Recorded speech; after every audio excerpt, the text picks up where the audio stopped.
how's it going, guys? My name is Zach with the Movie Castle, and today we're going to be taking a look at A Return to Salem's Lot from 1987. This was directed by Larry Cohen and stars Michael Moriarty, Addison Reed, and Samuel Fuller, but also keep an eye out for the on-screen debut of Tara Reid. Really cool to see her in a before she was famous role. Now, this is obviously a sequel to the 1979 film directed by Tobe Hooper and based on the novel by Stephen King, but it really does its own thing. If you guys don't know, Larry Cohen was kind of like a B-movie master. He would shoot in the B-movie aesthetic, but he would try to really punch above his weight and get the most he could out of his movies, and he also gave us interesting, flawed characters. Larry Cohen made The Stuff, he made It's Alive, he made Q the Winged Serpent. Overall, a lot of cool stuff that I really like. And A Return to Salem's Lot is a really cool Larry Cohen-styled vampire movie. An anthropologist finds his way into Salem's Lot, that's a guy that studies cultures, and the vampires want him to write about their culture. So in turn you get to study the vampires, see how their life in hiding works, and it's really interesting to kind of see this take on a vampire city. It's an interesting idea. Plus you get a bit of a plot where Michael Moriarty and his son are kind of being lured into the town and you think maybe they won't ever make it out of there. And then of course towards the end we'll get a fun vampire hunter character showing up and some cool B-movie vampire cheese. Overall, it's a movie that I like as a Larry Cohen vampire film, but as a sequel to Salem's Lot,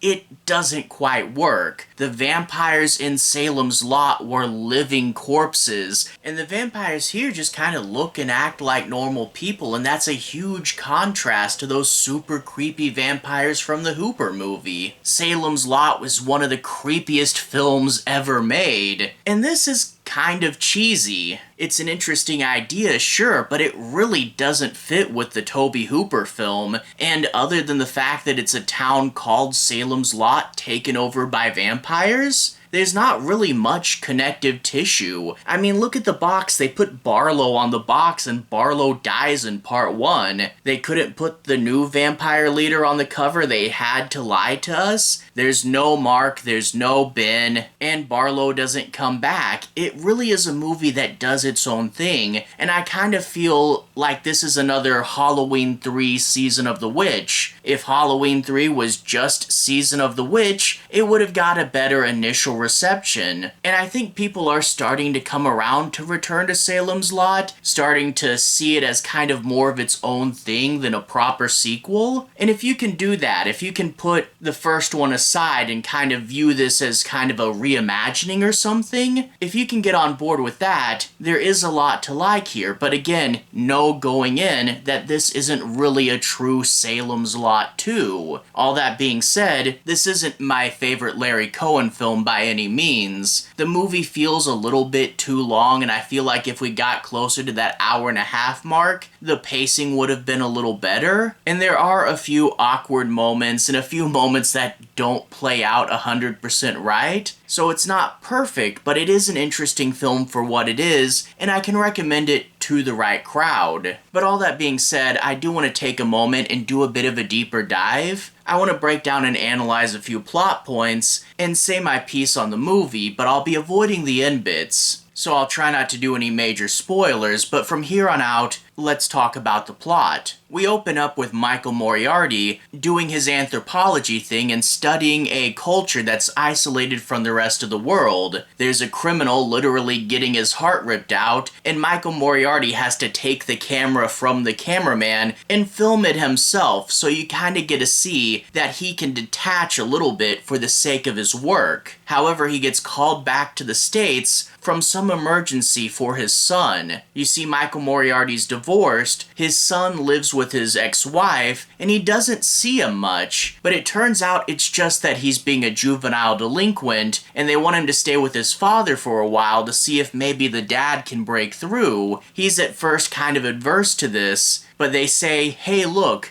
do you think you can even recognize your own son at this point? And he does point him out, he does get it right, but that little bit where you see the uncertainty in his eyes, that's a really good character beat. Larry Cohen does really good flawed characters, and Michael Moriarty is such an underrated actor. And we also get his son, and I really love the character of his son. He is very much a juvenile delinquent, he'll swear, he'll disrespect other people, but you do want him to come around, and that's kind of gonna be his journey in the film, going from this super brat to hopefully sticking with his father when vampires show up. But anyway, it turns out Michael Moriarty has inherited a property in Salem's Lot, a place that he stayed for a little while as a kid. So yeah, Moriarty and his son aren't exactly Ben and Mark, but you see how they kind of parallel them. He gets into town and finds it mainly deserted. There's a few standoffish humans, but the town seems relatively empty, and they're staying there in this rundown house in the middle of nowhere. Well, the sun comes down and Salem's Lot's disturbed by this group of partying teens, and quite quickly these teens are picked off by the local vampires, and in turn Michael Moriarty gets to see what's up. Salem's Lot has been taken over vampires, but don't worry, you're not in danger. We actually lured you over here with the property because we know you're an anthropologist, and we want you to write the book on vampires,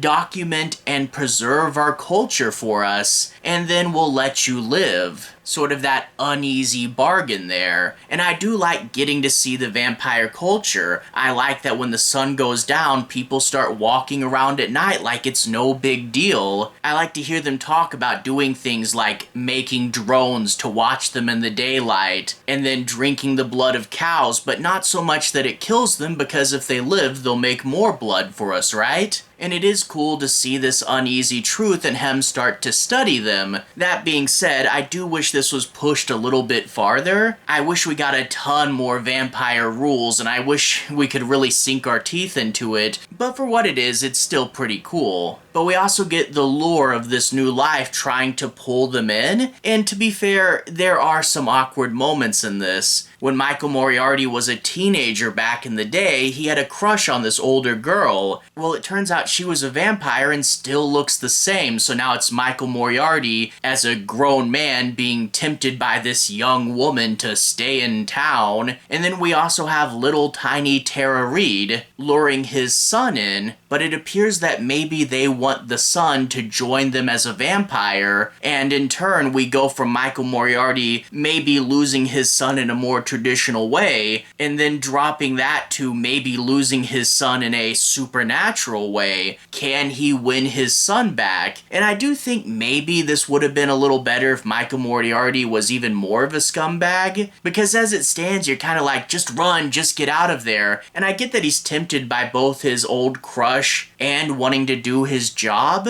but I wish they pushed him more as a jerk, because he does seem legitimately concerned and you think he would just leave at this point.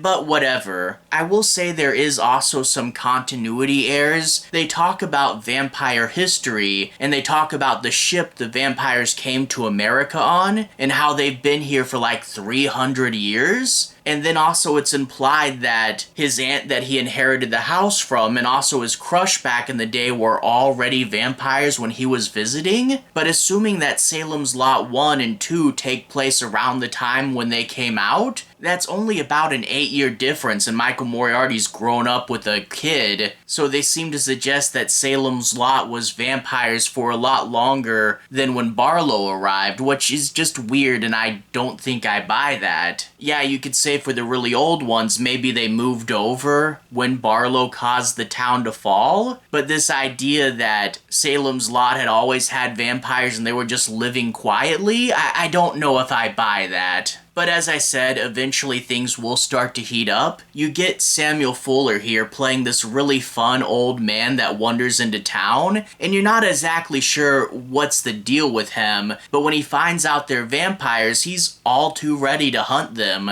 And yeah, I'm not sure if he knew they were vampires going in, or if this old guy's like, we're hunting vampires now, cool, I'll go get the steaks. But he's this fun, grumpy old man character. You can see him kind of snap the kid into shape a little bit, and he's all too eager to go out and kill these things. So yeah, Samuel Fuller, it takes him a bit to really get into the movie, but I feel he really does make it shine, and he's a super fun character. So yeah, overall, A Return to Salem's Lot does do a lot of its own ideas, and a lot of its own ideas are really cool. Again, the movie maybe is about 10 minutes too long, and there are a few clunky bits to it, but that being said, it's fun for what it is, but go into it knowing that it's not really a true Salem's Lot 2, and it's really more Larry Cohen's Vampire Town. But if that sounds appealing to you and you think you can make the jump, I definitely say check it out. A Return to Salem's Lot is pretty underrated, but I think it is developing its cult following, and that's pretty cool to see. It's cool for what it is, and I can recommend it to the people that can accept it for what it is, even if it's not great as a sequel. Anyway though, to everyone who's watched so far, thank you for watching. To everyone who's liked and subscribed, thank you. You really are helping the channel out. I'll leave a relevant playlist on the bottom. This should be my Stephen King playlist, and if you want to see me talk about more Stephen King movies, including the first Salem's Lot, feel free to click right here and see more. Anyway, have a good day. I'll see you guys again very, very soon. Playlist here. Have a good day now.